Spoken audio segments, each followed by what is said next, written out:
Hello everyone and welcome to Cinderful Gaming. I hope you're all doing well, I hope you're all staying safe, and most of all, I hope you're all fighting that war against the Grey. Today's video we're going to talk getting started with the Middle-earth strategy battle game, and today we're going to take a look at the Fiefdoms faction for the game. In this video, we're going to take a look at the army special rule and see how that affects our units on the tabletop. We'll then take a look at a couple of units we recommend to get started with for your Fiefdoms army in the Middle-earth strategy battle game. We'll then look at a couple of units we can use to expand upon those couple of initial purchases before finally finishing off the video with a little sample army list of 300 points for you to use and some inspiration for starting your own army.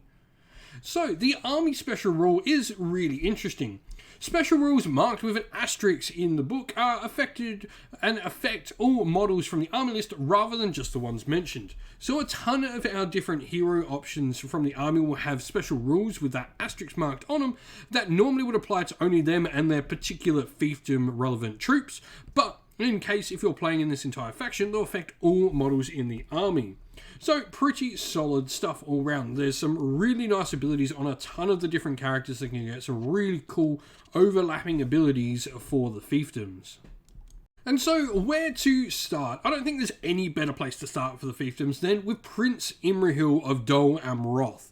Now, Prince Imrahil, for those who don't know, this is Denethor's brother-in-law. He comes standard with heavy armor, sword, and shield. He can also take a armored horse and a lance if he wants as well. His heroic actions are resolve, strike, strength, and defense, and his range of his standfast ability is 12 inch rather than 6, so solid already. But his special asterisk ability is Dol Amroth for Gondor. Captains of Dol Amroth, Knights of Dol Amroth, and Men of Arms of Dol Amroth within 12 inch of Prince Imrahil count as being in range of a banner. Note, while playing in fiefdoms, this will mean everything gets to count as in range of a banner while they're within 12 inch of Prince Imrahil. Now, stat-wise, he's got fight value 6, which is really nice, and defense 7 as well is really solid.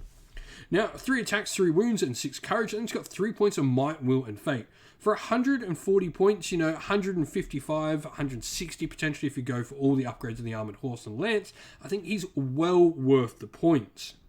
Now, of course, if we're looking to bring Prince Imrahil, then we're going to need some Knights of Dol Amroth to accompany him. Now, they come standard with heavy armor, swords, and shields, a fight value of 4 and defense 6 on them. Now, you do have to purchase their armored horses for another 8 points per model, and they can have war horns and banners as well, which is really nice in case you've not gone for Imrahil. You don't really need to pick up the banner in the unit if you've already got Imrahil to provide the banner. Now, they've got the Pride of Dol Amroth rule, where while they're within 3 inch of Prince Imrahil of Dol Amroth, they'll add 1 to their fight value, so it'll be fight value 5, which is insane for some good, just generic fighters that aren't even characters.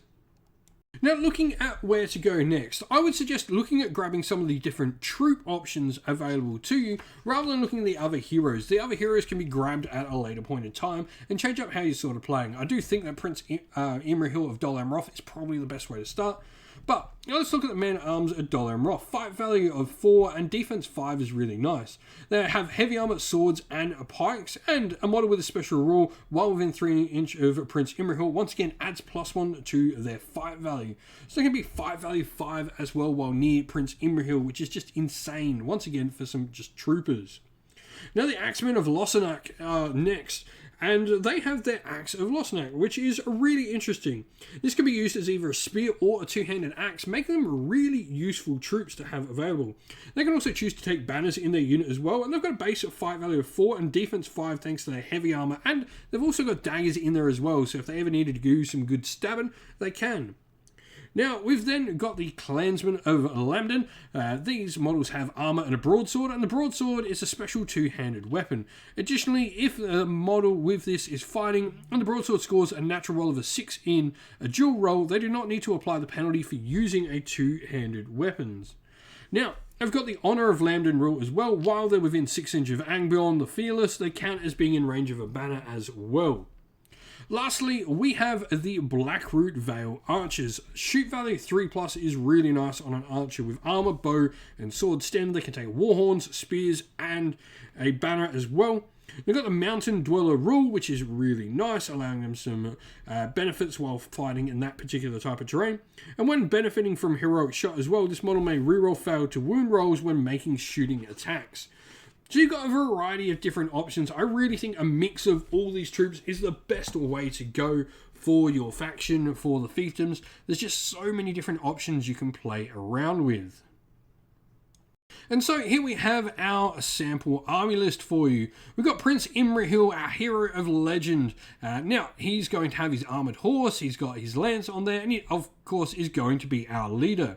Now, his warband is going to be rather interesting. We've got 3 Axemen of Lossnack. We have 3 Blackroot Vale archers. One of them has a spear because we had a spare point, and one of them is carrying a warhorn for us. 2 Knights of Dol Amroth with lances and their armoured horses, and then 2 Men-at-Arms of Dol Amroth as well, giving us 10 warriors with 3 bows, a perfect 300 points. We've got the Warhorn, we've got a banner because Prince Imrahil counts as one. We just got so many good pieces in here and a lot of different variety on how to use it. Like I said, we can have, those Axemen of Lossnack being the front line with their giant 2-handed axes, and having the pikes and the spear from the Blackroot Vale behind them. We've got archers in here. We've got some heavy cavalry to work around with Prince Imrahil as a nice counter-attacking force, or a nice force to go off and be a heavy damage dealer across the table. Really, this is one of my favourite forces, I think, for the Middle-earth strategy battle game. There's so many different things you can do with the Fiefdoms. If you've been playing with the Fiefdoms, you've got some thoughts, let us know down in the comments below. Well, that's the end of the video. Thank you all for watching. We hope you enjoyed. If you did, please don't forget to leave a like and subscribe to the channel. And also, drop us a comment down below letting us know what you enjoyed about the video. If you'd like to go and chat more with me and other members of our community here at Sinful Gaming, you can do so on our Discord server, which is linked down in the video's description.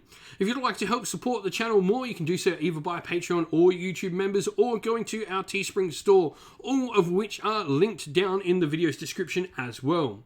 As a special thank you to our patrons and YouTube members, we'd like to give you all a shout out. So, a special Patreon shout out to Christian Weir, Soren, Kenny Lyle, Owen Shop First, Andrew Bowen, Nathan Fee, The Rising Ape, Q Dynamic, Anthony B, JJ Austrian, Average Wargamer, Domir, Mark Harvey, James Cader, Derek, Bloobs, Benjamin Suarez, and Red Martin. And as thank you to our YouTube members as well, Green Roots Gaming, Kenton Young, Ronya, Lock Lorick, The Johnny 84, David Ellsworth, Wolfric Nick, Broken Chef, Ariana Edwards, Revenar, Pink, Nico Fire, Robin Mankiller, Monty's Tabletop Terrain, John Castle, and Davis Wire.